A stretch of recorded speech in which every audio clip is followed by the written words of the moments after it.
Hey everybody, in this video we're going to share our experiences in Lisbon, Portugal. And we went on a fabulous food tour.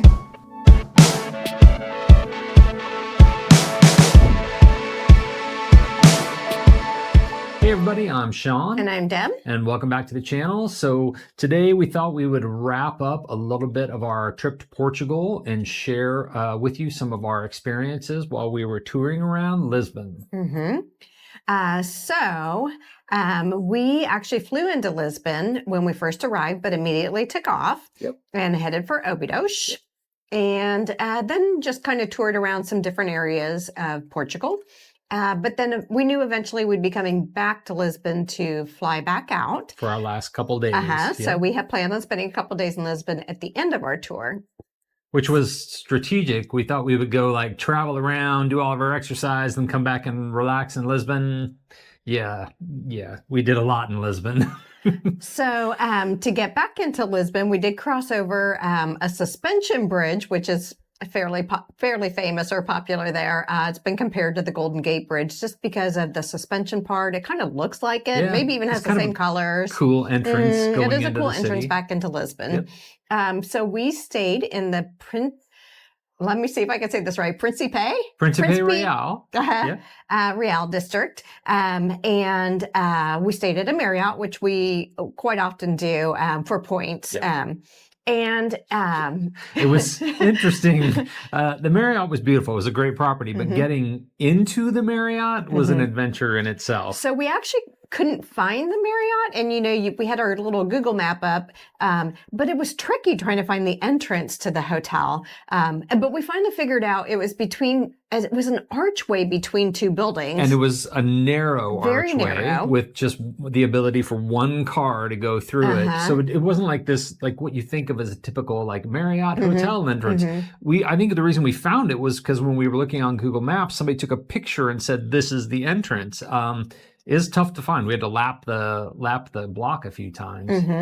And so it was kind of nice staying there because everything was basically for what we wanted to do. It was very walkable. Yeah, super central. And if you've ever driven around in Lisbon, you would know it's best to park your car. Yeah, and again, if you've watched our Sintra video, I think it was, when you rent a car in Portugal, go for the little car. Smaller is better. Yes. So we did a lot of walking. Yes. There's just it's so easy to just lose yourself up and down the streets. Beautiful parks, lots of restaurants and stores and shops. It's very hilly, the city, so you want to make sure you're wearing your comfortable shoes. But it's just fun to get out and explore. So we had a good time doing that. I mean, unless you're going to take cabs, or they have a bus system and they have a great cable car system, which is nice. So, I mean, there's ways to get around without walking. But if you're going to Lisbon, you're probably going to walk. One thing to note too, if you're going to take the cable cars, you're better off to take them because you need them, because I have read that people that take them just because it's popular to ride them, you are taking away a spot from a local. So make sure you're taking it because you need to get somewhere. But we enjoy walking, and everything pretty much was walkable for us. So we did fine. We had no problems getting everywhere we needed to by walking. It was exercise. I mean, it was tough, but it was good. So we spent some time down on the waterfront and did some walking around there. And some relaxing. And relaxing down on the waterfront. We found a cool bar. That was basically, the seats were lounge seats. Lounge chairs. Like you think about like those Adirondack chairs where you're just laying back and they'll bring you beers and you just watch the ships and the boats go through the harbor. It was cool. We did enjoy that a lot. And then we had a lot of good food too. So we did take a food tour, which we will get to. But just on our own, we had some good food. Found probably great the restaurants. Probably the most memorable was our seafood pot. Yes. Which the food was amazing. The waiter was the most memorable part of it. So he was really excited. We ordered it. It is a seafood pot for two. For two. Yeah, this thing would have fed 4 to 6 people. It was huge. So much food. It comes with a big bowl of rice. So you can put you basically have this pot where you're going to scoop out your seafood and put it over rice. And we can only eat so much. And the waiter was really funny. He would come over and like ladle something up and eat some more. Eat a little bit more. You haven't even dented it. You need to eat some more. I'm like, he was like stuffing us full. And the seafood was amazing. It was very big good. Shrimp, big crab. Like it was really good. Yeah, it was very good. But it was just a lot. It was a lot. And it's not like we could take leftovers like we were at the hotel. No, we weren't taking leftovers. So besides the food, of course, we, if you've seen other videos, love to visit pastry shops. Oh, yeah. Lisbon has some serious pastry shops. So we did visit a couple of pastry shops. And I got Shedra. So, okay, you guys, this is my favorite dessert now of all time. I'm still searching, and I'm probably going to find something that's even better, but Shedra is amazing. It's Xedra, and it's basically what we would call chess cake. It's like chocolate cake and vanilla cake, and chocolate cake and vanilla cake, and they put cream icing between it, and then they dip the whole thing in chocolate. They cut it, and you'll see in the picture when they serve it to you, it looks like a chessboard. Amazing. I want more Shedra. It's absolutely amazing. I also had no problem finding good desserts. Amazing cheesecakes and all kinds of great stuff in Lisbon. So yeah. So the other fun thing to do in Lisbon, we found, because we found this fun in other cities too, is to find the wall art. So it was fun just kind of walking around, taking pictures of some of the wall art. It's just cool because I feel like the wall art gives you not just historic art, but it gives you, more modern art as well. So you kind of get a really good sense for the community and basically its history. It's cool. But it was definitely a great city to just get out and get lost. Loved it. Okay, so the main thing we were looking forward to in Lisbon was our food tour. It's our first food tour ever. Our first food tour ever, and it set the bar so high. It was just fabulous, and I hope we find others like it. I'm sure maybe we will, but it was so good. We had a fabulous tour guide, Eloise. Yep. And she was just very friendly, very engaging, very knowledgeable. So she gave us a lot of historical information about the places that we were visiting. Well, first of all, the food tour is in the Alfama district. And it's all family owned and family run businesses that restaurants, yes. That we visit. So we actually walked down to the food tour from our hotel. It was probably a little bit of a walk, but you could probably just take a taxi or a bus or something if you needed to, but we just enjoy walking. So like Sean said, it was family owned restaurants, which was so great because then you felt like you were just supporting, local families. And because it was family owned restaurants, they tended to be smaller, so more cozy. So that was really nice. We did have other people in our group with us. So we were a group of maybe about 10 people. Yeah, 10 to 12 people. I remember one family that was with us. And yeah. So, which is kind of a great way to meet people from around the world. So that's kind of nice too. Eloise started, it was great. She started every time we got to a new destination, she would just tell us a little bit about the family and maybe their specialties and their recipes that they use and a little bit about their business. So it wasn't just going and trying food. It was learning a little bit about the history of the family there. It was cool. So she was very knowledgeable. And even, yes, regarding the food itself, she would explain all the different wines and the different foods we were eating. And so we had a variety of wines, red, white, and green. Green wine. So the first time we had tried green wine was in Sintra. Yeah. And I'm not a wine fan, but boy, I like green wine. I had never even heard of green wine before we went to Portugal. We're just not big wine drinkers. Yeah. But so green that was, wine. Yep. And then we had some local craft beer. Which was great. That was good. And then we just tried I want to say a sampling, but it was a lot of food. It was like, you certainly aren't going to leave hungry. That's for sure. No, we ate a lot of calories. And the cool thing about it was we ate a lot of food. I mean, at that time we were living in Kansas City in the Midwest in the US. It's a different types of food than we normally would eat.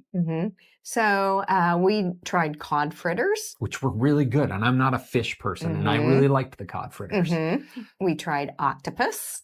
Yeah, that made me a little guilty, but it did make us a little guilty. I feel like not long before we ate it, we had watched My Octopus Teacher on Netflix, which is a great little documentary about a diver and an octopus. But anyway, it was good. But it was good. Yeah. We tried the chorizo sausage that they cooked over the fire, which was really yummy. Yeah. Oh, and this is a thing in Portugal. sardines. Sardines. It's so popular that they have like their own nice containers for it. At the airport, there's a whole store dedicated just to sardines. Yep. So it's very interesting. So of course, when you go, you have to try it. Not a huge fan of sardines, yes, but it was fine. It was I tried it. It was new. It was okay. We'll give it a shot. We tried a variety of cheeses. I remember having the cheese platter with all the cheeses. Yep. Again, it was so nice because our guide was just knowledgeable about everything that she served us. And she was very involved too. So she you could tell she knew these families. Like, she'd been doing the tour for a while. So she was helping serve the food. Us. Yeah, she was very involved. We got to do our drink ginja. Again, which we had tried Nomads. Yep, exactly. Yep. It's cherry liqueur. Yep. And then the pastel de nata. De nata, yeah. Yeah. We tried that before, I think, in Obidos, because everybody said you have to try it. It's Portuguese or Portugal's like main dessert, and it was okay. It was okay. Yeah. But in Lisbon, it was hot and fresh. Yes. A lady walked out with a tray of them for us from her store, and they were just freshly made. Yeah. And that made a lot of difference. The crust was warm, and I mean, it did. So it was quite a bit difference having tried it fresh versus cooled down. Yeah. So that was very good. Again, the tour, you do need, even if you take a taxi, walkable shoes. For sure. You're going to do some stairs. It's hilly, which doesn't bother us. But, if you have any issues, just make sure you're wearing comfortable shoes. We for found something like that. Kissing corridor. The kissing corridor. I'm sure we have a picture of that. Yep. So it was, I loved it. You found the food tour. She always plans everything, but you found it on Viator. So if you want to do a really good food tour, look on Viator, look for the food tour in Lisbon, and see if you can find the one that has the tour guide named Eloise. Can't recommend it enough. She did a great job. Yeah.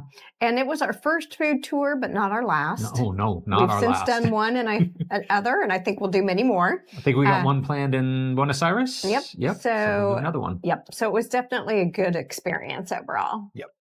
Okay, so as we're wrapping up kind of our series on our trip to Portugal, we always, whenever we go to a new country, some large cities, we like to ask ourselves, would we digital nomad in Portugal? And so maybe probably the best way to look at it is some of the cities that we visited. Would we digital nomad in those cities? So what do you think? So we both really enjoyed Sintra. Loved Sintra, absolutely. And besides it being a good size but not overwhelming town, it had the mountains. Do we consider it a mountain or a hill? Hey, look, we walked Colorado, up and down them. So we did have to walk. I guess a mountain. They were mountainous enough. And there, plenty of walking, hiking out in. It was beautiful and green. Yeah, it was lots very of things green to do. I felt like it was an incredibly walkable city. Yes. Lots of restaurants and coffee shops and places to go see. I would absolutely digital nomad in Sintra. Yep. So Sintra, that was definitely great. We also really enjoyed Sesimbra. My favorite. I would digital nomad in Sesimbra in a heartbeat. It had, I like the beach. It's beautiful. It has a beach. It's an absolutely gorgeous beach. It had the walkability. Tons of parks, national parks. It had a national park, was surrounded by a national park, which meant hiking trails and biking trails. I tend not to be as much of a beach person. That beach was fabulous. It would just, it was like a whole wrap around. Even if you weren't going to the beach to lay on the beach, just the beauty of that beach was very nice. Absolutely gorgeous. So yes, the infrastructure was there. It was easy to get a taxi. It had, nice condos and places to stay. So I would do it. My only concern about Sesimbra, even though I love it so much, I think after about 30 days of Sesimbra, I would either fall in love with it again and want to stay for another 30 days, or it might be okay, let's, try someplace new. So the benefit to both Sesimbra and Cascais is it's easy to find get transportation back and forth to Lisbon. Super easy. And they're short distances. So Sintra. Sesimbra is about an hour's bus ride, and Sintra is going to be about 45-minute and you train can take ride. The train, to Sintra. Yep. So that's awesome. Yep. So then we also visited the Algarve while we were there. Yep. And we both really like Lagos. Lagos was beautiful. Lagos is a harbor city, right? So, but they did have some really nice smaller beaches that we visited. Yep. I just thought the walkability of Lagos was amazing. It was very nice. Again, for me, I'm not completely just a beachy person, so I would worry maybe that it didn't have enough outdoors. Again, when we're traveling as digital nomads, we're not going to have a car, so we are relying on other transportation. And I'm sure you could catch a bus or something to a national park. But tons, I mean, we did the 7 Hanging Valleys hike in the was Algarve. Great. So, like, there's got to be lots and lots of hiking around in the Algarve. And we would also, I mean, I wouldn't mind exploring more of the Algarve because we, didn't see a lot of it. So Lagos might be a good place to use as kind of our hub to then go explore more of the Algarve. And then, of course, Lisbon. Yep. So we stayed down in the touristy areas of Lisbon, which while we were there for just a couple days was fabulous because we could just park the car and we just walked everywhere, which was so great. It was great as a tourist. Yeah. I would not enjoy that if we were spending a month or more. Yeah. So it would be a matter of finding a good suburb, I guess. Yeah. Lisbon has all the infrastructure. It has all the, easy transportation. Lots of restaurants, coffee shops, places to co-work if we wanted to. Lots of, access to high-speed internet, parks, all those kinds of things. It's a lot of people. It is a lot of people. We're not city dweller kind of folks, so probably the suburbs might be better.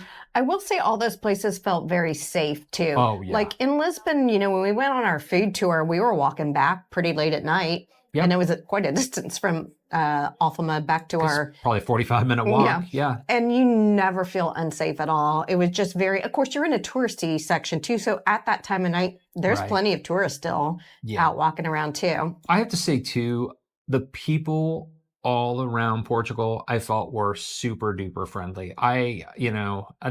There's some countries you'll go to or cities you'll go to sometimes where maybe people aren't as friendly, especially to tourists, but I never felt that way in any of the cities we visited in Portugal. And so besides cities that we visited, we also would be interested in seeing some more of Portugal. So we would definitely consider sight unseen, spending a month or so in Porto, for example, or possibly Coimbra, which is a college town in between Lisbon and Porto.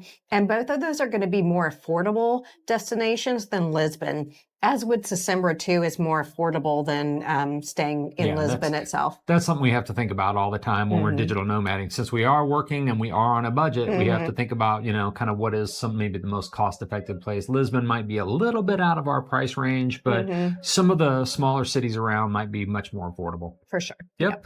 So that's it. We thought we would share a little bit about our kind of wrapping up our trip to Portugal. And we'd love to hear any questions or comments that you might have. If you have a favorite place in Portugal that we haven't visited that you love, please leave it in a comment because we'd love to know kind of more places for us to go visit. And that's it for today. So if you have, make sure to hit that like and subscribe. And if you have any questions, leave it in a comment and we will see you in the next video.